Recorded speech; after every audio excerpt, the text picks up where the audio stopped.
मित्रांनो, तुम्हा सर्वांचं विद्या क्लासेसमध्ये स्वागत आहे. तर आज आपण नवोदय प्रवेश परीक्षा याचं हे नवीन पुस्तक आलेलं आहे बघा. नवीन अभ्यासक्रम याच्यामध्ये ॲड केलेला आहे. परिसर अभ्यास या नवीन विषयाच्या समग्र समावेशासह 2026-27चं हे पुस्तक आहे. यातलं आपण परिसर अभ्यास याच्यामधले घटक पाहणार आहोत. आणि व्हिडिओ जर तुम्हाला आवडला तर व्हिडिओला लाईक करा.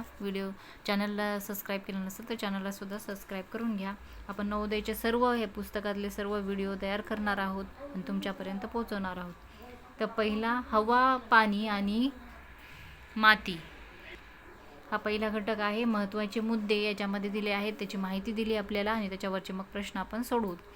पहिला आहे हवा. तर पहिला पॉईंट, हवा, पाणी आणि माती तसेच वनस्पती आणि प्राणी हे नैसर्गिक घटक आहेत. आता हे सर्वांनाच माहिती आहे नैसर्गिक घटक कोणते आहेत. हवा, पाणी आणि माती हे लक्षात ठेवायचं. प्रश्न विचारू शकतात यावर सुद्धा. दुसरा, नैसर्गिक घटकांचा उपयोग जेव्हा आपण आपल्या दैनंदिन जीवनात करतो तेव्हा त्यांना नैसर्गिक संसाधने म्हणतात. ही नैसर्गिक संसाधनेची व्याख्या आहे. 3, हवा, पाणी आणि माती तसेच वनस्पती आणि प्राणी हे नैसर्गिक संसाधने आहेत. 4, हवेमध्ये नत्रवायू, प्राणवायू आणि कार्बन डायऑक्साईड वायू हे मुख्य घटक आहेत. 5, हवेतील प्राणवायू हा सर्व सजीवांना अत्यावश्यक असतो. सर्वांना अत्यावश्यक असणारा वायू कोणता आहे? प्राणवायू आहे हवेमधला. 6, हवा ही आपल्याला वाऱ्यांच्या स्वरूपात जाणवते. 7, वाऱ्यामुळे पवनचक्कीची पाती फिरतात आणि त्यातून ऊर्जा निर्मिती होते. आता दुसरा पॉईंट आहे पाणी. पाण्याविषयी आपल्याला माहिती दिलेली आहे. 1 नंबर, आपल्याला पाणी पावसापासून मिळते. 2, सूर्याच्या उष्णतेमुळे समुद्र किंवा मोठ्या जलाशयातील पाण्याची वाफ होते.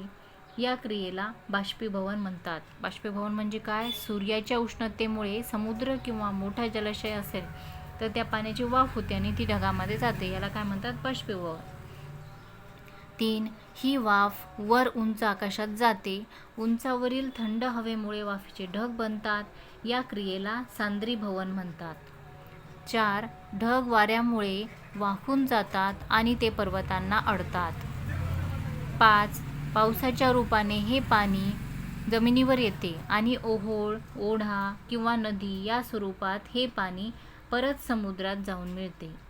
पाण्याच्या या संपूर्ण प्रवासाला जलचक्र म्हणतात. म्हणजे पावसाचं काय होतं, सूर्याच्या उष्णतेमुळे जे पाणी आहे त्या पाण्याची वाफ होते, मग ती ढगामध्ये जाते, परत ढगातून पुन्हा पाऊस पडतो. त्याच्यानंतर पाऊस पडला की परत झरे, नाल्या, नदी याच्यामध्ये ते पाणी जाऊन पुन्हा समुद्राला मिळतं. या सर्व चक्राला काय म्हणतात? जलचक्र म्हणतात. जलचक्र.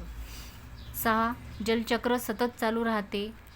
7, पावसाचे काही पाणी जमिनीत मुरते आणि हे झिरपलेले पाणी काही ठिकाणी जमिनीतून बाहेर येते, त्याला झरा म्हणतात. 8, जमिनीत मुरलेले पाणी विहिरीतून मिळते किंवा हातपंप किंवा कूपनलिका यांचा वापर करून ते काढले जाते.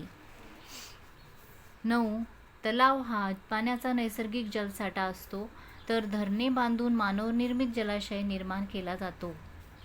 10, सर्व सजीवांना पाणी आवश्यक असते म्हणून पाण्याला जीवन असे म्हणतात. 11, शेती, बांधकाम, कारखाने, ऊर्जा निर्मिती तसेच घरगुती वापरासाठी पाणी आवश्यक असते. तिसरा पॉईंट आहे माती. 1, जमिनीवर आढळणारे वाळू, खडकांचे तुकडे, धुळीचे कण, गाळ इत्यादी सर्व मिळून बनलेला पदार्थ म्हणजेच माती होय.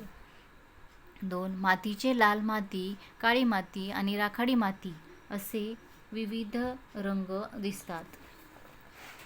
तिसरा पॉईंट आहे, मातीतील कणांच्या आकारानुसार व प्रमाणानुसार मातीचा पोत ठरतो. म्हणजे मातीच्या कणांचा आकार केवढा आहे, प्रमाण किती आहे त्याच्यावरून त्याचा पोत ठरत असतो. 4, मातीतील कणांच्या आकारानुसार चिकण माती, पोयटा किंवा वाळू असे मातीचे विविध प्रकार दिसतात. 5, खडकांच्या खूप लहान तुकड्यापासून मृदा तयार होते. मृदेमध्ये वनस्पती आणि प्राण्यांचे अवशेषही असतात, त्यामुळे मृदा सुपीक होते. 6. वनस्पतीच्या वाढीसाठी आणि शेतीसाठी मृदा आवश्यक असते, तर विविध वस्तू बनवण्यासाठी मातीचा उपयोग केला जातो. अशा प्रकारे आपल्याला हवा, पाणी आणि माती याविषयी पूर्ण माहिती दिलेली आहे. त्यावरच आता हे प्रश्न असतात बघा. हे पहिला जो घटक आहे त्यावरचे हे प्रश्न आहेत. पहिला प्रश्न म्हणजे आपण स्वाध्यायामधले प्रश्न सोडवायला सुरू करू. प्रश्न: पुढील प्रश्नांसाठी योग्य पर्यायाचे वर्णाक्षर असलेले वर्तुळ काळे करा. म्हणजे असा प्रश्न दिलेला असतो, 4 ऑप्शन दिलेले असतात, पर्याय दिलेले असतात.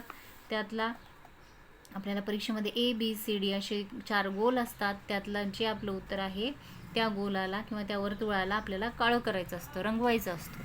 ठीक आहे. काळी किंवा निळी पेन तुम्ही वापरू शकता परीक्षेमध्ये. तर पहिला प्रश्न आहे, हवेतील रिकामी जागा सर्व सजीवांना आवश्यक असतो. काय आवश्यक असतो हवेतील?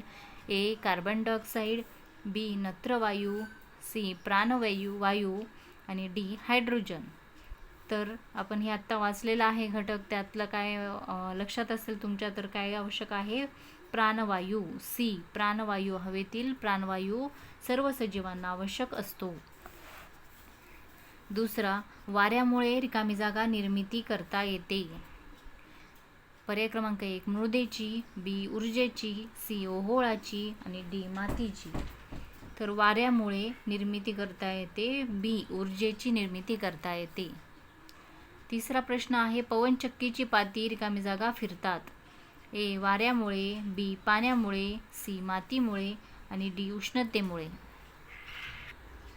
तर तिसऱ्याचं उत्तर आहे पवनचक्कीची पाती कशामुळे फिरतात? वाऱ्यामुळे. A. वाऱ्यामुळे पाती फिरत असतात.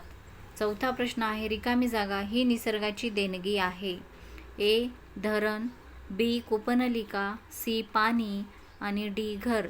ही निसर्गाची देणगी आहे. कोणती देणगी आहे? पर्याय क्रमांक C. पाणी. पाणी ही निसर्गातून आपल्याला नैसर्गिकरित्या भेटलेली देणगी आहे. 5. पुढीलपैकी नैसर्गिक घटकांची योग्य जोडी कोणती? A.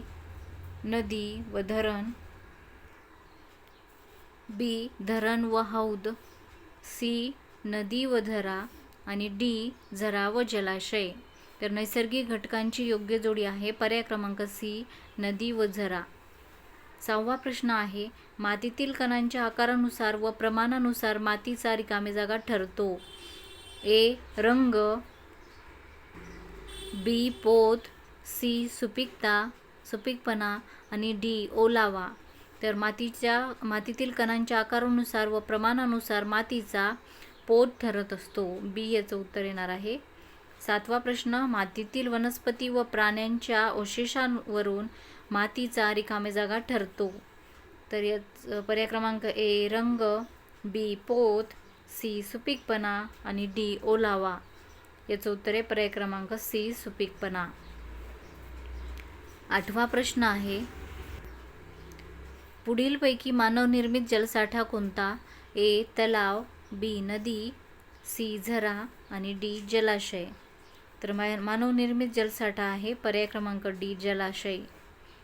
9वा प्रश्न, पुढीलपैकी नैसर्गिक जलस्रोत कोणता? A. धरण, B. झरा, C. हौद आणि D. पाण्याची टाकी. नैसर्गिक जलस्रोत आहे पर्याय क्रमांक B. झरा. तर 10वा प्रश्न आहे, पुढील 3 विधानांपैकी योग्य विधाने कोणती? A. 1 नंबरचं विधान आहे, माती म्हणजे मृदा होय.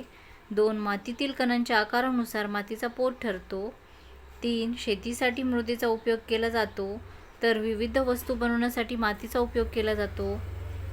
तर याचं पर्याय क्रमांक A. फक्त 1, B. फक्त 3, C. फक्त 1 आणि 3 आणि D. 2 आणि 3. तर याचं उत्तर आहे पर्याय क्रमांक D. 2 आणि 3 हे योग्य विधाने आहेत. अशा प्रकारे हा आपण पहिला घटक पाहिलेला आहे. घटक 1 मधला पहिला जो चॅप्टर आहे, हवा, पाणी आणि माती, यावर आधारित माहिती पाहिली आहे. त्याच्यानंतर प्रश्न उत्तरंसुद्धा पाहिलेले आहेत. जर तुम्हाला व्हिडिओ आवडला असेल तर व्हिडिओला लाईक करा. चॅनलला सबस्क्राईब केलं नसेल तर चॅनलला सबस्क्राईब करा. व्हिडिओ बघितल्याबद्दल धन्यवाद.